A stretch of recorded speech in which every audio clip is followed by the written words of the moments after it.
주님의 이름으로 환영합니다. 우리 앞뒤 좌우로 좀 인사를 한번 나누실까요? 하나님은 사랑이십니다. 우리 하나님은 사랑이십니다.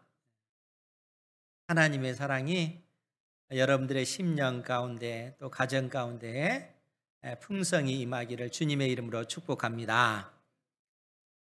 지난주에 제가 길을 가다가 갑자기 하나님께서 더 이상 실수하지 말아라 라고 말씀하시는 것 같았습니다. 갑자기 이상하네 그 생각이 번쩍 들었습니다.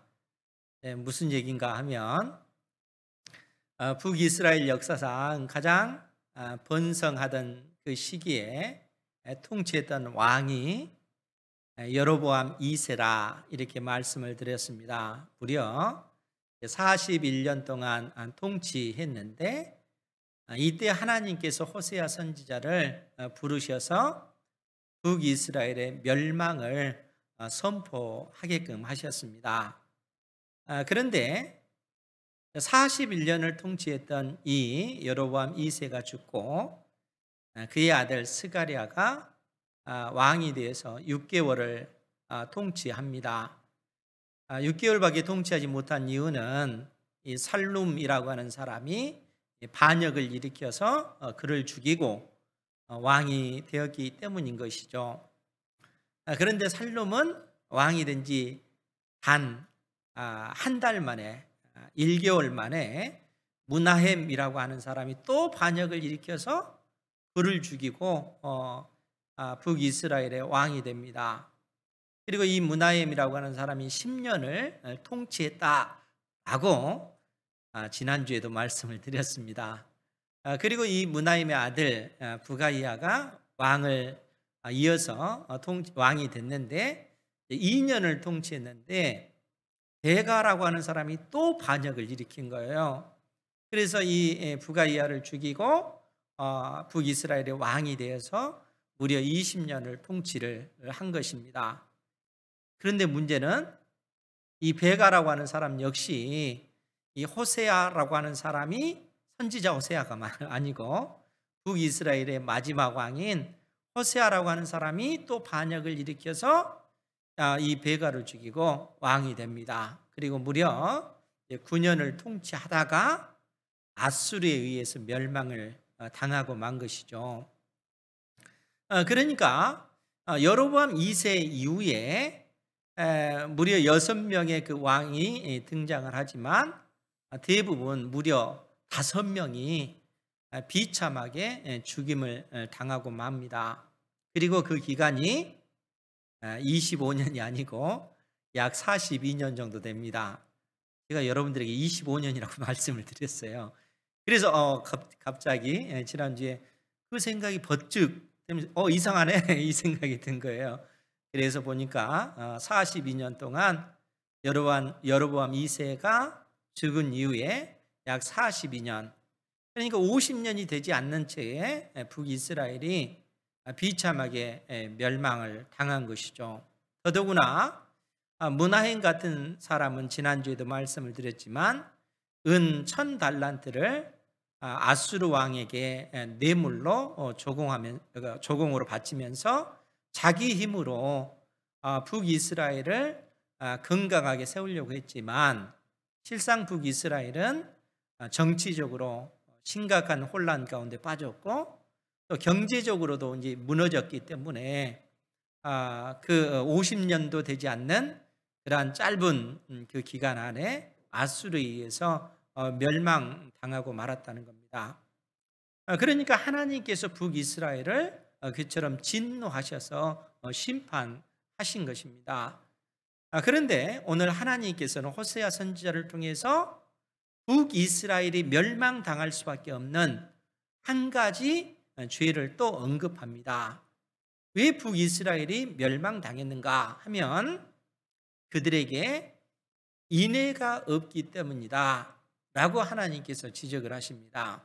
그 내용이 4절 말씀에 기록이 되었는데 4절 말씀에 보면 에브라임아 즉 북이스라엘아 내가 내게 어떻게 하랴 유다야 내가 내게 어떻게 하랴. 지금 하나님께서 북이스라엘과 남유다를 향하여 탄식하시면서 이 말씀을 하시는 거예요. 그러니까 북이스라엘은 이제 에브라임아 이렇게 얘기하는 이유는 북이스라엘이 10지파로 구성이 됐는데 지도자 역할을 하는 지파가 에브라임 지파인 것입니다. 그렇기 때문에 에브라임아 이렇게 할 때는 북이스라엘아 이런 의미예요. 그러니까 하나님께서 탄식하시면서 에브라임아 유다야 내가 내게 어떻게 하랴 탄식하시면서 이렇게 말씀하십니다. 그러면서 뭐라고 얘기했냐면 너희의 인애가 아침 구름이나 쉬 없어지는 이슬 같도다. 너희의 인애가 그러하다는 거예요. 그러니까 너희들에게 있는 그 인애가 아침 구름은 잠시 있다가 아침에 그 어떤 그 안개들을 보면은 잠시 있다가 확 사라지잖아요. 아침에 있는 그 이슬 자체도 태양이 뜨면 그 이슬이 사라지잖아요. 그러니까 너희들의 그 인애가 잠시 있다가 금방 사라지고 마는 것이다 라고 이렇게 말씀하셔요. 또 6절에도 뭐라고 표현하냐면 우리 6절 말씀 같이 한번 볼까요? 시작. 나는 인애를 원하고 제사를 원하지 아니하며 번제보다 하나님을 아는 것을 원하노라. 아멘. 지금 하나님께서 이스라엘 백성들에게 나는 인애를 원하고 제사를 원하지 않는다. 번제보다 여호와 하나님을 아는 것 이것을 나는 너희들에게 원한다 라고 이처럼 말씀하고 계십니다. 그러면 여러분 인애가 뭘까요? 인애는 히브리 말로 헤세드라고 이전에도 말씀을 드렸잖아요. 그런데 이 인애라고 하는 이 단어는 그냥 나온 것이 아니라 하나님과 이스라엘 사이에 언약을 체결함으로써 주어진 그 단어가 헤세드라는 거예요. 즉 인애, 하나님의 언약적 사랑을 나타낼 때 이 헤세드라고 하는 단어를 쓰는 거예요. 그러니까 인애라고 하는 단어를 쓸 수도 있고 신실함, 또 충성 이런 의미가 이 헤세드라고 하는 단어 속에 담겨져 있습니다.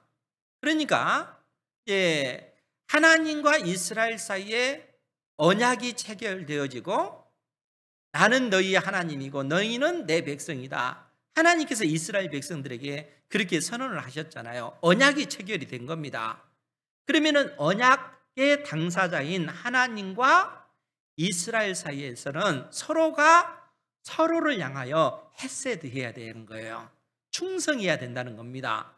그러니까 하나님께서는 택한 이스라엘 백성들이 하나님의 말씀대로 순종했을 때는 이 이스라엘 백성들을 향하여 하나님께서 신실하게 복을 주셔요. 하나님의 택한 백성들이 하나님과 맺은 언약법을 파기하면 신실하신 하나님께서는 그 백성들을 하나님께로 다시 다시 돌이키도록 하기 위해서 징계하시는 겁니다. 그것이 하나님의 열심, 하나님의 충성이라는 거예요. 그러니까 하나님께서는 이스라엘 백성들을 향하여 그러한 마음을 갖고 계시는 거예요. 동시에 만일 이스라엘 백성들이 하나님 앞에 범죄하고 이 죄의 문제를 해결하기 위해서 이 죄 문제를 어떻게 할까? 여러분 그러한 문제가 생기잖아요. 언약을 맺었다라고 하는 것은 하나님 앞에 신실해야 되는데 신실하지 못했을 때 범죄했을 때 이 언약 관계가 파기되잖아요. 이 관계를 회복하기 위해서 하나님께서 내신 법이 그래서 제사 제도인 거예요. 제사장을 주시고 제사장을 통해서 제사 제도를 주셔서 범죄한 이스라엘 백성들이 하나님과 맺은 그 언약법을 회복할 수 있도록 그 길을 열어주신 겁니다. 그러니까 만약에 제가 하나님 앞에 죄를 범했어요. 그러면 이 죄의 문제로 인해서 하나님 앞에 징계를 받을 수밖에 없는 그런 상황 속에 놓인 거잖아요. 그런데 이 죄가 너무나 저를 괴롭게 해요. 그래서 제가 짐승을 끌고 와서 그 짐승의 머리에 손을 얹고 하나님 내 속에 이러이러한 죄가 있습니다. 이 죄가 이 짐승에게 다 전가됩니다. 이 짐승의 피를 받으시고 저희 죄를 용서해 주십시오 라고 기도를 해요. 그리고 내가 이 짐승을 잡아서 죽이는 것입니다. 그러면 제사장은 그 피를 받아서 하나님의 그 제단 앞에 뿌리게 되는 거예요. 그러니까 하나님께서 그 짐승의 그 피를 받으면서 우리 생명을 받은 거예요. 너의 죄로 인해서 마땅히 내가 죽어야 되지만 너를 대신해서 이 짐승이 죽어서 피를 흘렸다. 이 짐승의 피를 받고 너의 죄를 용서하마. 그러니까 하나님께서 죄인된 우리를 불쌍히 여기시고 우리 죄를 용서해 주시고 우리를 의롭다 인정해 주시는 것입니다. 그것이 하나님의 언약적 사랑, 헤세드라는 거예요. 그러니까 우리가 하나님 앞에 그런 사랑을 입은 것입니다. 그래서 오늘날 우리가 예수 그리스도께서 나의 죄 때문에 십자가에 못 박혀 죽으셨습니다. 예수님의 그 피 흘리신 그것을 통해서 나의 모든 죄가 용서함을 받았습니다. 그래서 우리가 예수님의 이름으로 하나님 앞에 나아가면, 그것도 담대히 하나님의 그 은혜 보좌 앞에 나아가면 하나님께서는 예수님의 그 피를 보시고 우리를 의롭다 인정해 주시는 거예요. 우리의 모든 죄를 다 용서해 주신 것입니다. 하나님의 언약적 사랑이 우리에게 그처럼 부어주시는 거예요. 하나님의 인애가 우리에게 그처럼 부어주시는 거예요. 그러면 사랑하는 성도 여러분, 우리가 그러한 사랑을 입었으면 하나님의 그 사랑을 어떻게 드러내야 될까요? 여러분, 율법의 그 정신은 하나님을 어떻게 사랑할 것인가, 그리고 내 이웃을 어떻게 사랑할 것인가, 이 토대 위에 모든 하나님의 법이 주어진 것입니다. 그러니까 하나님께로부터 우리가 그러한 사랑을 받았으면 우리는 어떻게 해야 되겠어요? 우리의 주변에 있는 이웃을 향하여 그러한 사랑을 베풀어야 되는 거예요. 그것이 언약적 사랑, 인애라는 거예요. 그런데 오늘 하나님께서는 이스라엘 백성들의 죄를 지적하시면서 뭐라고 얘기합니까? 에브라임아, 유다야, 내가 내게 어떻게 하랴? 너희의 인애가 아침 구름이나 쉬 없어지는 이슬 같도다. 즉 하나님의 백성들이 이 세상 속에서 언약 백성의 삶을 살지 않는다는 거예요. 백성답게 살지 않는 거예요. 오히려 이 세상 사람들이 그 만들어 놓은 시대 정신에 이끌려서 그렇게 살아가는 것입니다. 호세아 당대 이스라엘 백성들이 하나님의 말씀을 붙잡고 살아가기보다는 바알과 아세라를 섬기고 가나안 땅에 살았던 그 옛 족속들, 가나안 족속들이 만들어 놓았던 그 문화의 지배를 받으면서 살고 있는 거예요. 그러니까 하나님의 말씀을 그들이 저버린 것입니다. 너희들의 그 인애, 하나님께서 너희들에게 주신 그 언약법을 너희들이 마치 아침에 있다 잠깐 있다 사라지는 안개와 같이, 이슬과 같이 쉬 사라지고 마는구나. 너희들이 이 땅에서 구별된 백성답게 살아가지 않는다는 겁니다. 여러분, 이러한 삶을 살면 어떻게 되겠습니까? 그래서 하나님께서 이스라엘 백성들의 그 죄를 지적하시면서 우리가 6절에 봤듯이 나는 인애를 원하고 제사를 원하지 아니하며 번제보다 하나님을 아는 것을 원하노라. 너희들이 드리는 그 번제보다 여호와 하나님을 아는 것을 내가 원한다라고 얘기하는 거예요. 여러분, 여호와 하나님을 안다라고 하는 것이 무엇일까요? 여호와 하나님을 아는 것, 여호와 하나님을 아는 것이 왜 중요할까요? 여호와 하나님을 아는 것은 하나님의 말씀이 진리이기 때문에 그렇다는 거예요. 여러분, 다윗이 시편 그 19편 말씀에서 뭐라고 고백을 하냐면 자기 허물을 능히 깨달을 자 누구뇨? 이렇게 탄식을 하잖아요. 자기의 허물을 능히 스스로 깨달을 수 있는 자가 누구냐? 스스로 내 속에 있는 죄를 깨달을 수 있는 자가 누구냐? 그런 인생은 없다는 얘기입니다. 사람은 스스로 자기 속에 있는 그 허물을 깨달을 수 있는 인생이 없다는 거예요. 왜 이런 고백을 할까요? 사랑하는 성도 여러분, 인생 자체가 그러하다는 거예요. 여러분, 그 바울 사도가 우리의 그 탐심을 지적하면서 탐내지 말라라고 하는 계명이 주어지지 않았다면 탐심이 죄라는 것을 너희들이 알 수 있겠느냐 이렇게 물어보잖아요. 그러니까 탐내는 것은 죄다라고 지적해 주었기 때문에 내 속에 탐심이 있는 그것이 이게 죄구나. 비로소 우리는 알게 된다는 거예요. 그러니까 마치 우리 인생은 어둠 속에 있는 그러한 어떤 그 상황과 같은데, 여러분들이 만약에 생각해 보세요. 우리의 그 자녀가 세상이 빛이 없고 어둠만 있는 세상이에요. 이런 가운데 자녀가 태어났어요. 이 자녀가 태어나면서 빛을 구경을 못합니다. 그러면 세상은 깜깜한 것, 이것 자체가 당연한 거잖아요. 그런데 어느 날 그 흑암 속에 한 줄기 빛이 쫙 비춰지는 거예요. 그때 사람들이 무엇을 깨닫는 거예요? 아, 내가 어둠 속에 있었구나. 비로소 깨닫게 되어진다는 거예요. 그러니까 결국 다윗이 고백하는 그 고백이 그 얘기라는 거예요. 자기 허물을 능히 깨달을 수 있는 자가 누구냐? 없다는 겁니다. 하나님의 말씀의 빛이 우리의 심령 가운데 비춰질 때 비로소 내가 죄인이구나, 죄가 나를 주장하고 있구나, 그 사실을 비로소 깨닫게 된다는 거예요. 그래서 하나님께서 이스라엘 백성들에게 내가 너희들에게 진정 원하는 것, 번제보다 여호와 하나님을 아는 것을 원한다라고 말씀하고 있는 것입니다. 하나님의 말씀이 우리에게 진리의 그 빛을 비춰주기 때문에 인생이 어떻게 살아가야 될지 그 길을 제시해 주기 때문에 그렇다는 거예요.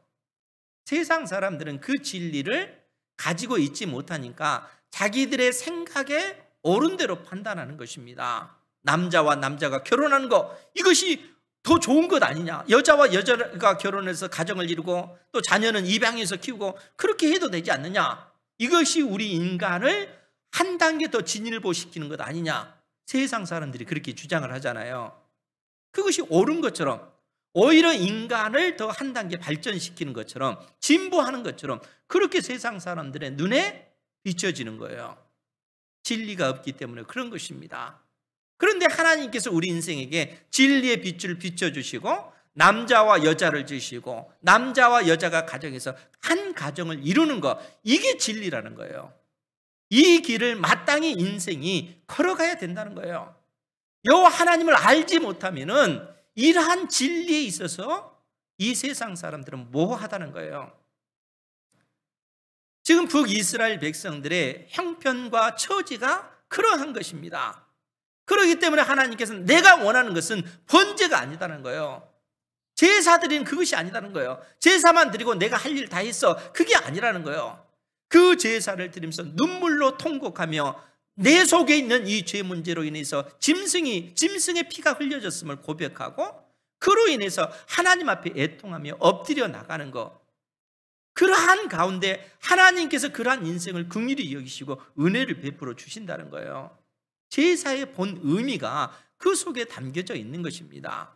그런데 북이스라엘 백성들은 그러지 않는 거예요. 그 정신은 잊어버리고 껍데기만 가지고 있는 거예요. 내가 하나님 앞에 짐승을 잡아서 제사를 드렸어, 내 할 도리를 다 했어, 이게 무슨 의미가 있겠는가 하는 거예요. 여호와 하나님을 알지 못하면은 이처럼 그 종교적인 그 외적인 껍데기만 가지고 있는 거예요.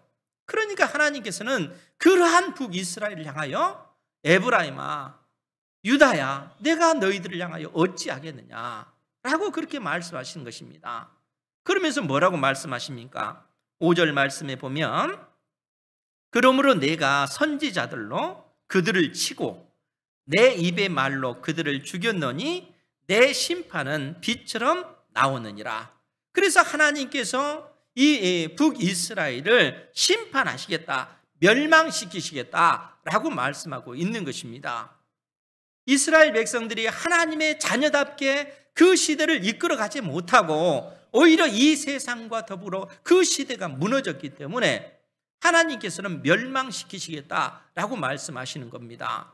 그러면서 그들이 구체적으로 어떻게 하나님과 맺은 언약법을 파괴했는가를 언급하시면서 7절 말씀에 보면 그들은 아담처럼 언약을 어기고 거기에서 나를 반역하였느니라. 하나님께서 북이스라엘의 그 죄를 지적하시면서 너희들이 아담처럼 언약을 어겼다, 이렇게 언급을 합니다. 그런데 이제 이 아담처럼 언약을 어기고 이 표현이 우리가 잘 아는 최초의 사람 아담을 의미하는가, 아니면 그 아담이라고 하는 한 성읍을 일컬어서 말하는가, 이제 이거에 대해서 학자들이 논쟁이 좀 심합니다. 그런데 이제 우리가 그 여호수아서 3장 16절에 보면 아담 성읍이라고 이 지명이 나와요. 그러니까 아담이라고 하는 것이 사람의 이름이기도 하지만 어떤 한 지명의 이름이기도 해요. 그런데 오늘 이 7절 말씀에 보면 이스라엘 백성들은 아담처럼 언약을 어겼다라고 했을 때 최초의 사람 아담과 같이 언약을 어겼다, 이런 의미가 되어지는 것입니다. 그런데 이제 문장을 보면은 그 다음에 거기에서 나를 반역하였느니라 이렇게 또 표현이 되고 있어요. 그래서 여기서 아담처럼 이렇게 번역될 수도 있고 아담에서 이렇게 번역될 수도 있어요. 아담처럼은 사람을 얘기하는 것이고 아담에서라고 번역되어졌을 때는 지역 이름을 이야기하는 것입니다. 그런데 제가 봤을 때는 아담에서, 아담이라고 하는 지역에서 그들이 언약을 어기고 거기에서 나를 반역하였느니라, 이러한 해석이 더 타당하지 않을까 생각이 듭니다. 왜냐하면 그 다음에 계속해서 지명 이름인 길르앗이 등장하고 세겜이 등장하고 있기 때문에 그렇습니다. 그런데 이제 중요한 것은 아담, 사람 아담을 의미하든 지역으로서 아담을 의미하든 실상은 크게 중요하지 않아요. 뭐가 중요한 거냐면 이스라엘 백성들이 하나님과 맺은 언약을 파기했다, 이것이 핵심이기 때문에 그렇습니다. 북이스라엘 백성들이 하나님과 맺은 언약을 파기하고 그들 속에 하나님의 언약적 사랑이 없는 겁니다. 언약 백성으로서의 삶이 그들에게 없는 거예요. 그렇기 때문에 하나님께서 그러한 죄를 지적하시면서 8절 말씀, 우리 8절 같이 한번 볼게요. 시작. 길르앗은 악을 행하는 자의 고을이라 피 발자국으로 가득 찼도다. 아멘. 이 길르앗은 요단강 동편에 있는 그러한 지역입니다. 그러니까 요단강 동편에 이 길르앗에 뭐가 있냐면은 도피성이 있습니다. 이 도피성은 하나님께서 이스라엘 백성들을 위해서 마련해 주신 그 성이 도피성이잖아요. 즉 무슨 얘기냐면 이 도피성으로 피할 수 있는 사람은 어떤 사람인가 하면 부지 중에 실수로 어떤 사람을 죽였을 때 그 사람을 죽인 것은 죄잖아요. 그런데 내가 어떤 그 고의로 그런 것이 아니라 실수로 그러한 그 죄를 범한 것입니다. 그러할 때 그 유족들이 원수처럼 여기며 그 사람을 죽이려고 했을 때 그 사람이 자기의 생명을 위해서 도피성으로 피하게 되는 거예요. 그러면 이 도피성에서는 대제사장이 이 사람의 죄가 정말 부지 중에 그렇게 했구나라고 했을 때는 이 도피성에서 그 사람의 생명을 보존시켜 주는 겁니다. 대제사장이 살 때까지 이 사람은 그 도피성에서 생명을 보호함을 받다가 대제사장이 죽게 되면은 완전한 자유의 몸을 얻게 되어지는 거예요. 그러니까 도피성이라고 하는 것은 철저히 우리, 죄인된 우리를 위해서 하나님께서 내신 제도라는 거예요. 그런데 문제는 뭡니까? 이 도피성이 있는 이 길르앗은 악을 행하는 자의 고을이라 피 발자국으로 가득 찼도다, 이렇게 언급하고 있다는 거예요. 뿐만 아니라 9절 말씀에도 뭐라고 표현됐냐면 강도 때가 사람을 기다림같이 제사장의 무리가 세겜 길에서 살인하니 그들이 사악을 행하였느니라. 이 세겜 역시 도피성이 있는 곳입니다. 그러니까 제사장들의 그 무리가 이 도피성에서 억울하게 혹은 또 부지 중에 죄를 범한 사람들의 생명을 보장해 주는 그 역할을 이 제사장 무리들이 하는 거예요. 그런데 여러분 생각해 보십시오. 여로보암 2세가 죽고 나서 무려 6명의 왕이 등장하지만 5명이 비참하게 죽었잖아요. 그리고 그때 당시 어떤 경제적으로 정치적으로 모든 사회가 무너지는 그러한 상황이고 제사장 역시 하나님 앞에 신실하게 서 있는 제사장이 없는 것입니다. 더더구나 우리가 북이스라엘의 제사장이라고 했을 때 이 레위의 어떤 후손들이 아니에요.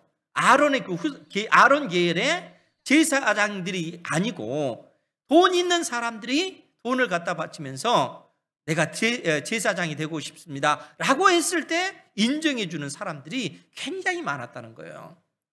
그러니까 그러한 사람들이 제사장 역할을 하고 있었는데, 그러한 사람들이 하나님께서 맡기신 하나님의 말씀을 가르치고 그 말씀을 통해서 택한 백성 이스라엘 백성들을 구원해 내는 이러한 일들을 그들이 잘 감당할 수 있었겠는가 하는 거예요. 여러분, 제사장의 가장 큰 사명이 뭐라고 했습니까? 하나님과 이스라엘 사이에 파기된 언약 관계를 제사장이 중보자로서 그 역할을 감당해 주는 것입니다. 뿐만 아니라 이 제사장을 통해서 하나님의 말씀이 택한 백성들에게 온전히 가르쳐지는 이런 역할을 제사장이 감당을 해야 되는 거예요. 그런데 제사장이 타락한 겁니다. 그러면 이스라엘 백성들이 하나님과의 그 관계를 회복할 수 있는 그 길이 어떻게 되겠어요? 방법이 없는 거예요. 제사장이 무너지고 제사 제도가 무너지면 그렇게 되어진다는 거예요. 그러니까 북이스라엘의 죄를 하나님께서 지적하시면서 이 길르앗과 세겜길에서 이 제사장의 무리가 살인하니 그들이 사악을 행하였도다, 악을 행하였도다. 더 이상 북이스라엘에 소망이 없는 이런 상황이 된 것입니다. 하나님께서 택한 백성 이스라엘을 불러내시고 이 세상 속에서 구별된 백성, 구별된 나라로 세우시고 너희들은 이제 제사장 나라가 되어서 하나님의 그 거룩하신 뜻을 온 세상에 증거하는 이 역할을 이스라엘 백성들에게 맡겨주셨는데, 이제는 이 세상에서 빛이요 소금으로서 그 본연의 역할을 감당하지 못하는 그러한 나라가 되고 만 것입니다. 이러한 북이스라엘이 역사 가운데 온전히 존재할 가치가 있을까요? 그래서 하나님께서는 그런 의미가 없다면, 존재의 가치가 없다면 그 나라는 무너질 수밖에 없다는 겁니다. 그래서 하나님께서 북이스라엘의 멸망을 선언하고 계시는 것입니다. 우리 10절 말씀을 볼까요? 거기에 보면 내가 이스라엘 집에서 가증한 일을 보았나니 거기서 에브라임은 음행하였고 이스라엘은 더럽혀졌느니라. 결국 이스라엘 백성, 북이스라엘은 하나님 앞에 음행한 존재, 즉 하나님만을 섬기는 존재가 아니라 하나님과 언약을 맺고 하나님만을 남편으로 섬기겠습니다 라고 하는 이런 관계가 아니라 하나님을 버리고 이제는 바알을 섬기고 아세라를 섬기는 이러한 상황이 되어버렸다는 거예요. 즉 이스라엘이 더럽혀졌다, 그 얘기는 이스라엘이 멸망당할 수밖에 없다, 그 얘기입니다. 북이스라엘이 그런 상황 가운데 처해졌다는 거예요. 그러시면서 하나님께서 11절에 우리 같이 한번 볼까요? 시작. 또한 유다여 내가 내 백성의 사로잡힘을 돌이킬 때에 내게도 추수할 일을 정하였느니라. 아멘. 하나님께서는 북이스라엘뿐만 아니라 남유다를 향해서도 이 심판의 말씀을 해주고 계시는 겁니다. 그런데 뭐라고 얘기합니까? 내가 내 백성의 사로잡힘을 돌이킬 때에 내게도 추수할 일을 정하였느니라. 무슨 얘기입니까? 즉 하나님께서는 먼 미래에 남유다도 북이스라엘도 멸망당하여 이방 땅으로 포로로 끌려갈 거라는 거예요. 그런데 하나님께서는 그러한 상황 가운데 있는 이스라엘 백성들을 반드시 약속의 땅으로 돌아오도록 만들어 주시겠다는 거예요. 이스라엘을 회복시켜 주시겠다는 거예요. 먼 미래에 하나님께서 그 일들을 이루어 주실 거라는 얘기예요. 그런데 그렇다 할지라도 또한 유다여 내게도 추수할 일, 심판이 이미 정하여졌느니라, 이렇게 선언하고 있다는 거예요. 그래서 북이스라엘은 아수르에 의해서 멸망당하고 남유다는 바빌론에 의해서 멸망당하고 마는 것입니다. 하나님께서 이러한 진노를 택한 백성 이스라엘에게 쏟아 부으시겠다는 거예요. 그런데 그 인애의 하나님, 우리를 언약적 그 사랑으로 품으시는 그 하나님께서 그런 이스라엘을 향해서 지금 어떤 약속을 해 주십니까? 반드시 내가 너희들을 다시 회복시켜 주시겠다, 회복시켜 주실 그때가 있을 것을 약속해 주고 있습니다. 그럼에도 불구하고 하나님께서는 지금 당장 이 북이스라엘과 남유다를 심판하시겠다는 거예요. 어떻게 해요? 사자와 젊은 사자처럼 하나님께서는 북이스라엘과 남유다를 찢으시겠다는 거예요. 심판하시겠다는 겁니다. 그 어떤 무서운 그 사자가 마치 사냥감을 약탈하듯이 하나님께서 북이스라엘과 남유다를 그처럼 심판하시겠다는 거예요.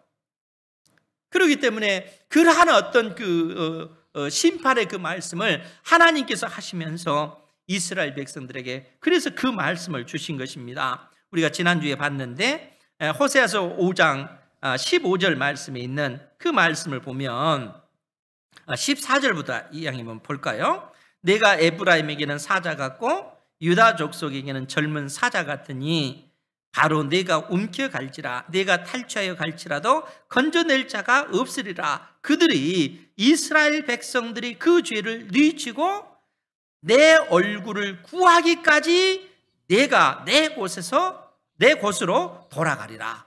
그러니까 북이스라엘 백성들, 남유다 백성들이 그 죄를 뉘치고 내 얼굴을 구하기까지 내가 기다리겠다라고 이렇게 지금 말씀하고 계시는 거예요. 그들이 멸망당하여 이방 땅으로 포로로 끌려갈 것이고 그들이 그곳에서 여호와 하나님 앞에 그들의 죄를 뉘치고 여호와 하나님의 얼굴을 구하기까지 하나님께서는 가만히 계시겠다라고 지금 말씀하고 계시는 것입니다. 그러면서 하나님께서 뭐라고 말씀하십니까? 그들이 고난 받을 때에 나를 간절히 구하리라. 그들이 그 절망의 그 상황 속에서 비로소 나를 찾을 것이다. 이렇게 말씀하고 있다 하는 겁니다. 어제가 아니죠. 금요일 날 금요 기도의 시간에 우리 은기원 목사님이 말씀을 전해 주셨어요. 찬양도 어찌나 은혜롭든지 또 기도의 말씀도 그렇고 또 성도들이 한 17, 18분 오셨는데 정말 하나님께서 은혜를 막 부어주시더라고요.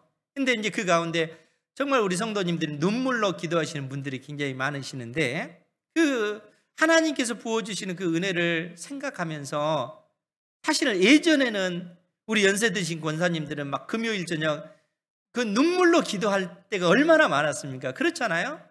그런데 그러한 어떤 그 광경이 오늘날은 많이 사라진 것 같아요. 우리 교회뿐만 아니라 한국교회 자체가 그런 것 같아요. 그런데 하나님께서 은혜를 부어주시면 하나님의 택한 자녀들이 그처럼 눈물로 통곡하면서 기도한다는 거예요. 왜 그렇습니까? 하나님께서 그러한 은혜를 부어주시는 거예요.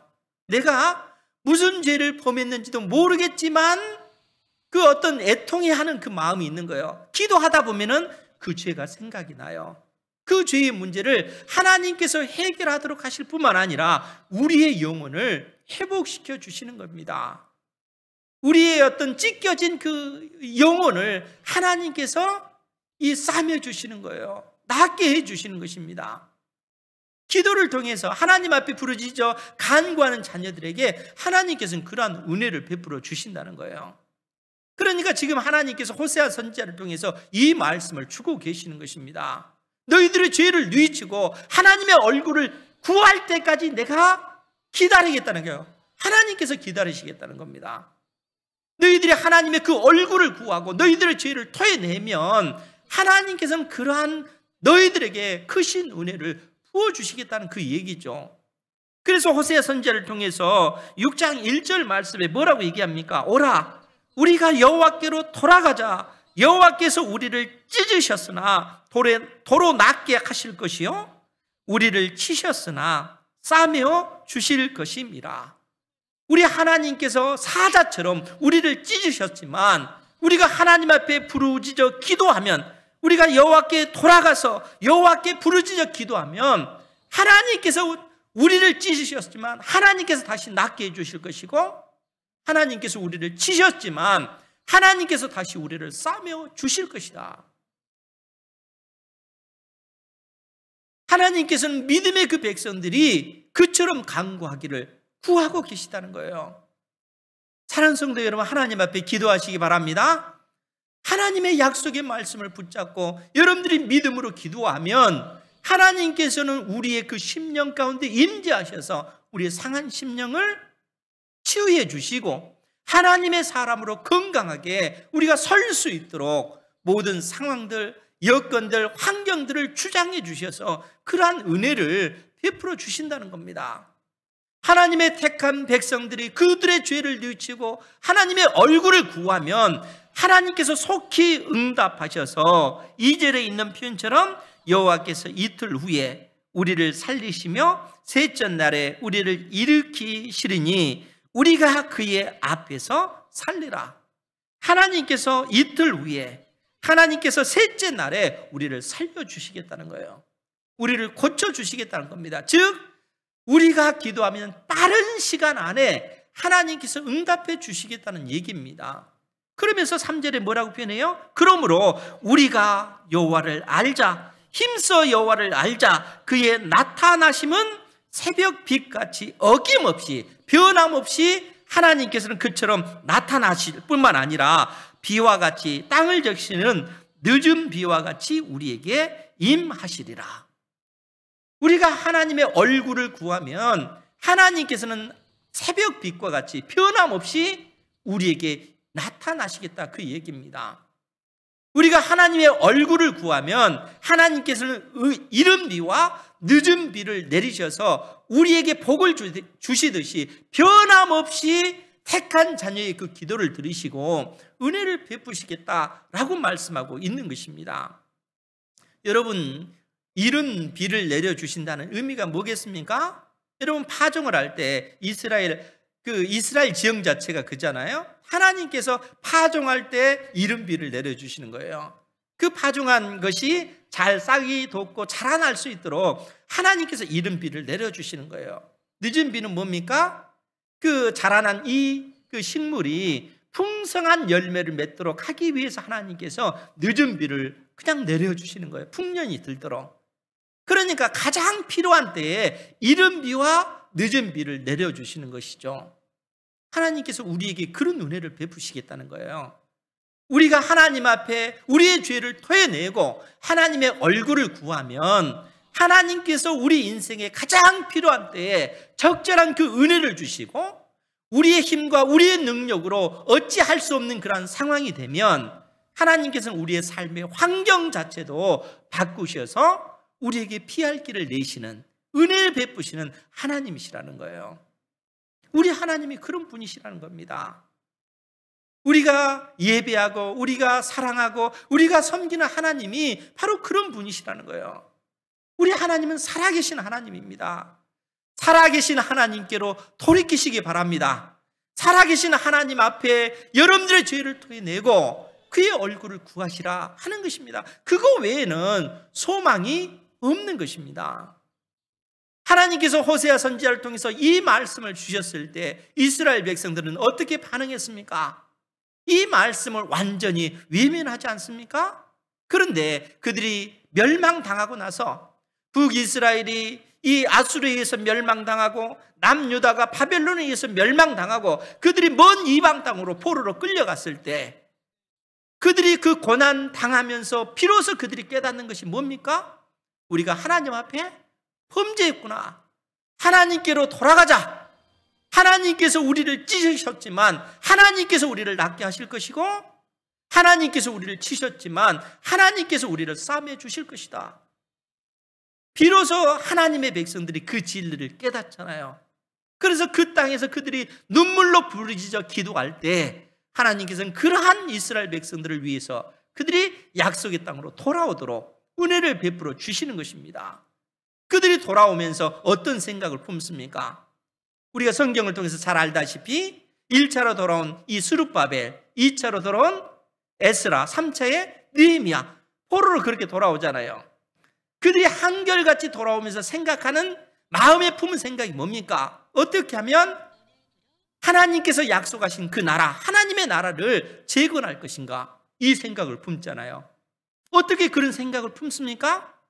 하나님의 약속의 말씀이 진리라는 것을 알았기 때문에 그런 것이죠. 그래서 스룹바벨은 우리가 이 땅에 들어서 무너진 하나님의 나라를 회복하기 위해서 하나님의 성전을 재건하자. 이 사명을 가지고 스룹바벨 성전을 재건을 하잖아요. 에스라는 뭐라고 얘기합니까? 하나님의 백성에게 있어서 성전만 중요한 것이 아니라 하나님의 백성이 백성답게 사는 것이 중요하다. 솔로몬 성전이 있었지만 멸망당한 것 아니냐? 그 이유가 뭐겠어요? 하나님의 말씀에 대해서 무지하기 때문에, 그 말씀을 의지하여 믿음의 삶을 살지 않았기 때문에 그렇다는 거예요. 그래서 에스라가 결단을 내리고 하나님의 말씀을 연구하고 준행하고 가르치기로 작정을 하잖아요. 느헤미야는 어떻습니까?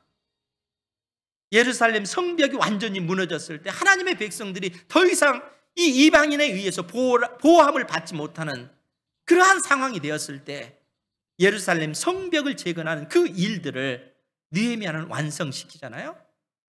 무슨 의미입니까? 하나님께서 약속하신 그 나라, 무너져버린 그 하나님의 나라를 재건하기 위하여 이 사람들이 그 열망을 가지고 그들의 인생을 드렸다는 그 얘기입니다.